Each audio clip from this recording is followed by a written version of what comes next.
안녕하세요. 스티브 코딩의 상민쌤입니다. 오늘은 나만의 마법 무기를 만들어 보도록 하겠습니다. 마법 무기는 기본 아이템을 사용하지만 그 기본 아이템에 코드 사용 이벤트를 넣어주는 것입니다. 플레이어에서요, 만약 아이템을 사용하면 이 있죠. 일단 기본적으로 삽으로 되어 있는데요, 다이아 검으로 한번 바꿔보겠습니다.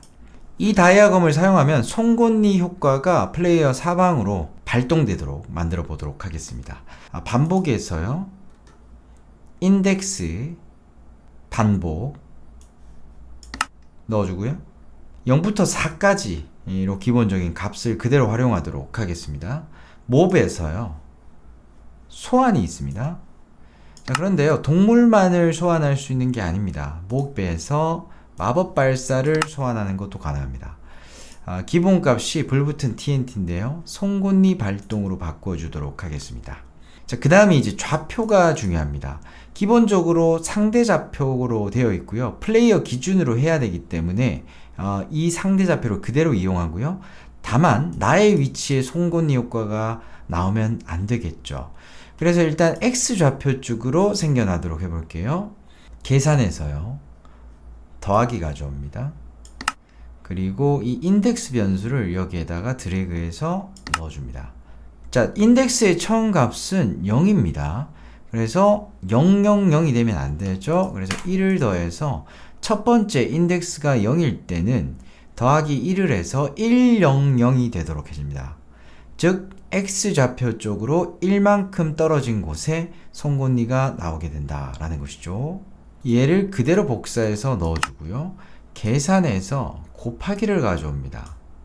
그리고 나서요, 마이너스 1을 여기에 곱해주고 다시 넣습니다.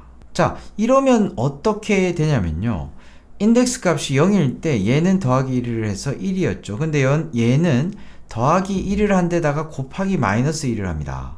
자, 우리 어린 학생들은 마이너스 1을 곱한다는 의미가 잘 이해가 안 될 텐데요, 그냥 마이너스를 붙인다 라고만 이해도 괜찮을 것 같아요. 즉 얘는 1이 된 거고요, 얘는 마이너스 1이 된다는 것이죠. 결국 0이 아니라 1이 된다면 그때는 얘는 2, 얘는 마이너스 2가 된다. 얘가 인덱스가 2가 된다. 그러면 얘는 3이 되고 얘는 마이너스 3이 된다. 이런 식으로 반복이 된다는 얘기죠. 원래대로 해주고요, 똑같은 방법으로 얘를 복사해서 넣고 얘를 복사해서 넣습니다. 이번에는 위치가요, 이쪽으로 가지고요, 얘는 0이겠죠, 얘는 이쪽으로 가줍니다. 자, 그리고 똑같이 X 방향에서 일어난 것처럼 G 방향에서도 일어나게 되는 것이죠. 자, 바로 한번 사용해 볼까요? 다이아 검입니다. 다이아 검을 가지고 있는 상태에서 오른쪽 클릭.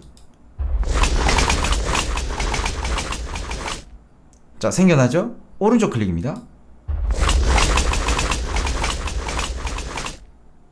자, 왼쪽 클릭이 아니라 오른쪽 클릭.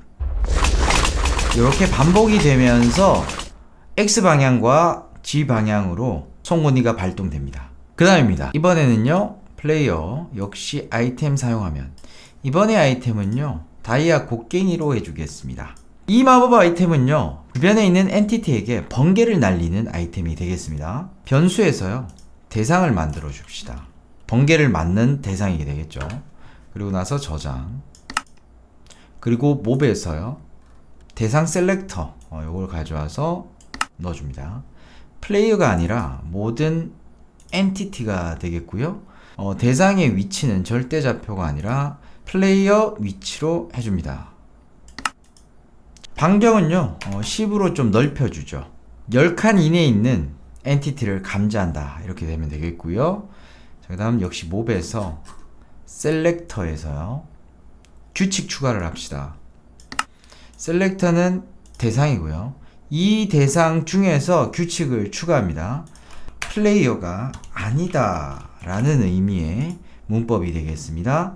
느낌표는 not 이라고 생각하면 됩니다. 아니다, 플레이어가 아닌 타입의 엔티티가 대상에 저장된다 라는 것입니다. 이 대상들에게 명령을 실행하도록 하죠. 넣고요, 복사해서 여기에 넣어줍니다. 이 대상이 명령을 실행하게 됩니다. 실행할 명령은요, summon lightning bolt 물결 이렇게 됩니다. 물결은요, 자기의 위치를 의미하죠. 여기서 자기라는 것은 플레이어가 아닙니다. 대상으로 선택된 엔티티가 됩니다. 그래서 그 엔티티들이 자기에게 번개, 라이트닝 볼트를 소환한다, 이런 뜻이 되겠습니다. 결국 자기가 자기에게 번개를 소환한다 라는 뜻이 된 거죠. 실행을 누르고 게임으로 돌아갑니다. 자, 제가 곡괭이를 들고 있고요. 자, 저기 좀비가 있죠. 마우스 오른쪽 클릭입니다. 마우스 오른쪽 클릭. 근데 너무 멀리 있으면 안 돼요. 자, 오른쪽 클릭해도 안 되죠. 좀 가까이 가볼까요? 10칸 이내. 자, 이제 되죠. 물론 몬스터만 되는 건 아닙니다. 이런 모든 엔티티가 사실 됩니다. 자, 그래서 주민이 있는데, 주민도 이렇게 번개를 맞겠네요. 자, 이번에는요, 플레이어에서 역시 아이템 사용하면 가져오고요, 다이아 도끼로 한번 바꿔봅니다. 이번엔 간단합니다. 도끼를 사용하면 효과를 받도록 해보겠습니다. 몹에서요, 다음 효과 부여하기. 기본값이 신속입니다. 물론 다른 다양한 효과도 있지만 신속으로 한번 해보고요. 대상은 자기 자신, 지속시간은 20, 배수는 3 정도로 바꿔보도록 하겠습니다. 시작 누르겠습니다. 게임으로 가고요. 다이아 도끼를 손에 들고 있고요. 자, 역시 오른쪽 클릭입니다. 오른쪽 클릭 누르면, 자, 신속 돌렸죠? 자, 빨리 갑니다. 20초 동안 지속된다고 했죠? 20초. 다른 효과로 넣는 것도 충분히 가능합니다. 자, 그 다음 코드 작성기로 다시 돌아와서 이번에는 마법 사용 에너지를 한번 만들어 볼 겁니다. 이 기술들은 사실 제한이 없어요. 사용하려면 얼마든지 사용할 수 있다는 얘기죠. 근데 그건 좀 오히려 더 재미가 없을 것 같습니다. 자, 에너지 개념을 한번 만들어 볼게요. 플레이어에서요, 플레이어가 걷고 있으면 실행을 가져오고요, 웅크리고로 바꿔 봅니다. 자, 웅크리고 있을 때 에너지가 모아지고 이 에너지가 어느 정도까지 차면 사용할 수 있도록 이런 시스템을 만든다는 얘기입니다. 자, 먼저 만약에서요, 자, 요거 조건문 가져옵니다. 자, 그리고 만약에 논리 비교 연산 가져와 넣고요. 그리고 에너지가 될 변수 값을 만들어 봅시다. 에너지. 자, 에너지를 여기에다가 넣어줄게요. 여기입니다. 자, 저는 이렇게 생각했습니다. 웅크리고 있으면 에너지가 차는 거예요. 자, 근데 에너지가 계속해서 차는 것이 아니라 10까지만 차게 할 겁니다. 그래서 에너지가 10보다 작으면 에너지를 1씩 증가시킵니다. 변수에서 증가. 자, 10보다 커진다, 아니면 10이다 라는 상황이 바로 아니면이 되겠죠. 여기에서는 그냥 변수에서 에너지를 10으로 고정시켜 버리는 겁니다. 자, 이러면 에너지가 10이 되기 전까지는 일찍 증가하다가, 근데 에너지가 10이 돼버린다면 그냥 10으로 저장해 버린다 라는 것이죠. 더 이상 커지지 않도록. 다 커졌다면 플레이어에게 알려줘야 되겠죠. 그래서 플레이어 말하기, 자기 자신에게 말해주도록 합시다. 에너지 충전 완료라고요. 자, 이 동작들이 너무 빠르게 실행되지 않도록 반복해서 일시 중지를 넣어서 1초마다 이 동작들이 반복되도록 합니다. 자, 시작 버튼을 누르고 게임으로 돌아갑니다. 자, 지금 저는 비행 상태가 분명히 아니죠. 비행 상태에서는 안 됩니다. 항상 걷거나 뛸 수 있는 이런 비행 중지 상태에서 해주셔야 돼요. 자, 웅크리기 누르고요, 이동해 봅니다. 충분한 시간을 기다려주세요. 에너지라는 변수가 차고 있을 겁니다. 자, 이제 메시지가 나오죠. 에너지 충전 완료라는 메시지가 뜨고 있습니다. 이제 에너지라는 변수 값은 10이 된 거겠죠. 자, 그러면 이 코드들을 수정해서 에너지가 일정 값 이상이 되었을 때만 사용할 수 있도록 해봅니다. 논리에 들어가서요, 만약 조건문을 가져와서 여기에 넣어줍니다. 어떤 조건이 들어가야 될까? 논리에서요, 등호를 넣습니다. 여기에 변수가 10이 가득 차 있을 때만 실행이 되도록 하죠. 이걸 여기다 놓죠. 10이 아닌 경우에는 사용을 못하게 할 겁니다. 말하기. 자기 자신에게 말해야 되겠죠. 에너지가 부족합니다. 이렇게 얘기해 줍니다. 자, 이게 끝이 아니라요. 에너지가 10일 때 아이템을 사용했다. 그러면 에너지를 사용한 거니까 다시 이 에너지 값을 0으로 저장해 줘야 됩니다.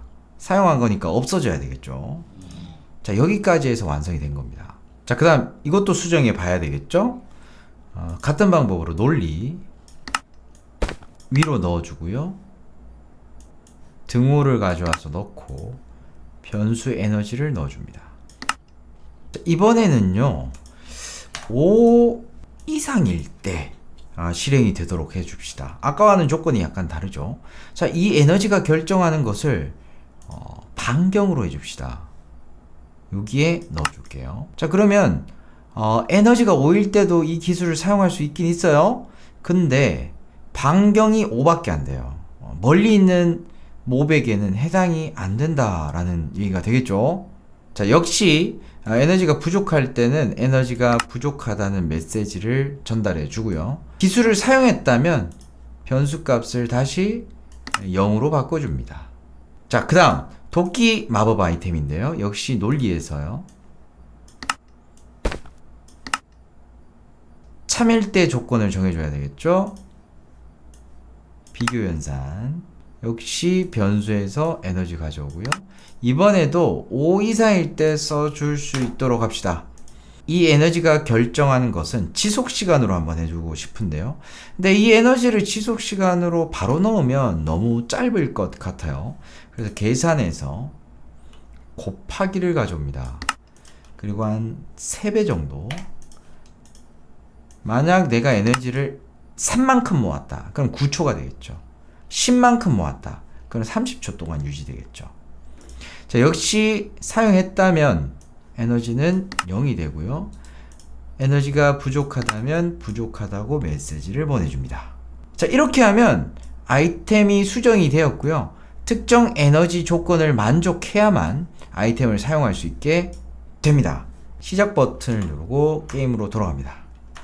충전 완료됐습니다. 여기에서 다이아검 사용해 볼까요? 자, 잘 되죠? 자, 근데 바로 사용이 안 됩니다. 자, 한번 사용하면 하면 에너지를 쓰게 되기 때문에 에너지가 부족하다는 메시지가 이렇게 뜹니다. 자, 다시 기술을 사용하기 위해서는 에너지를 모아야 된다는 것이죠.